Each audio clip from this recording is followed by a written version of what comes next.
And I think if the Iranians don't play ball, I'm willing to make an irresponsible prediction. He'll go for that island.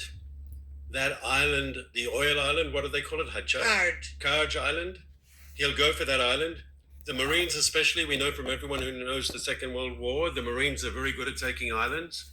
That's their expertise. Mhm. Once he takes that island, he'll have the Absolutely. Iranian Israel regime news. by their throat because they can't export oil without that.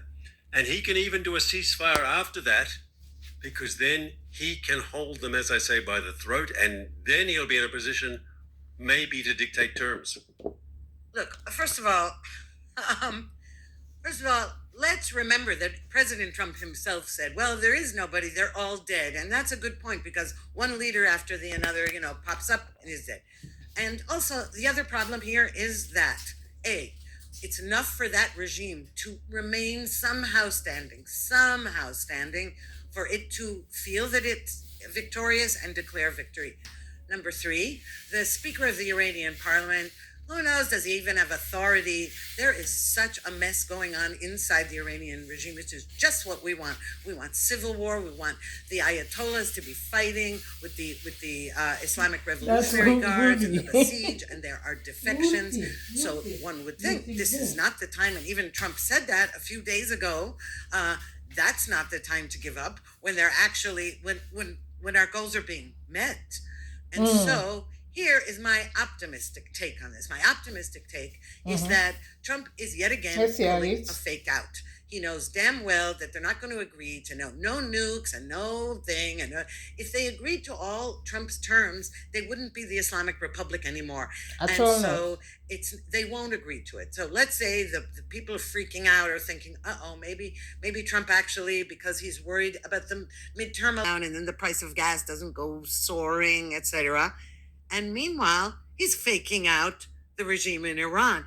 And I say that's my optimistic take, and that those troops are moving just as all those aircraft carriers and fighter jets were coming when we kept saying, oh no, the war isn't starting.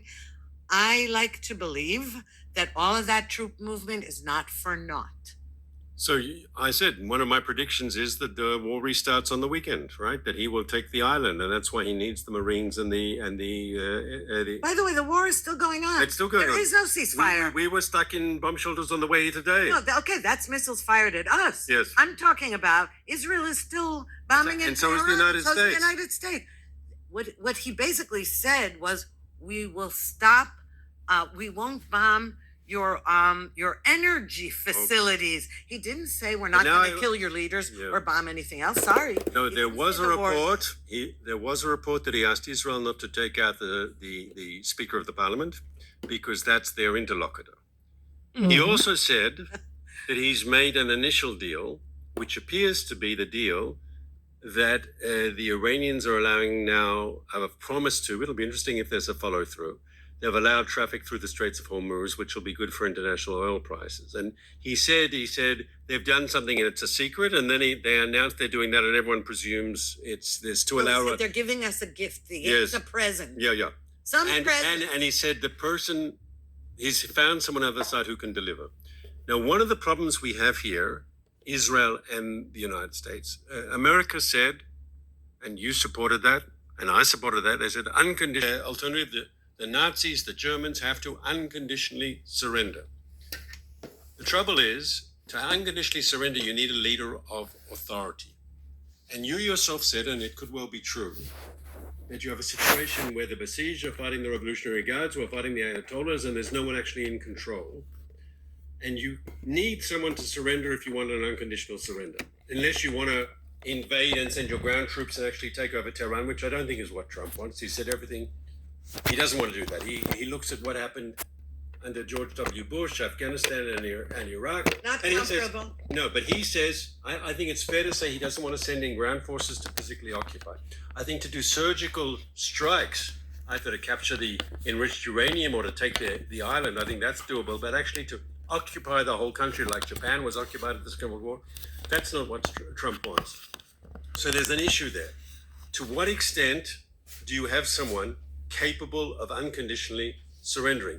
And if he seems to believe, because he got this deal, He's found someone who can deliver. Let's wait and see. But it's clear that that is Trump's preference. If, as I say, we get to the Friday to this coming weekend, and he says they're not being serious, I agree with you.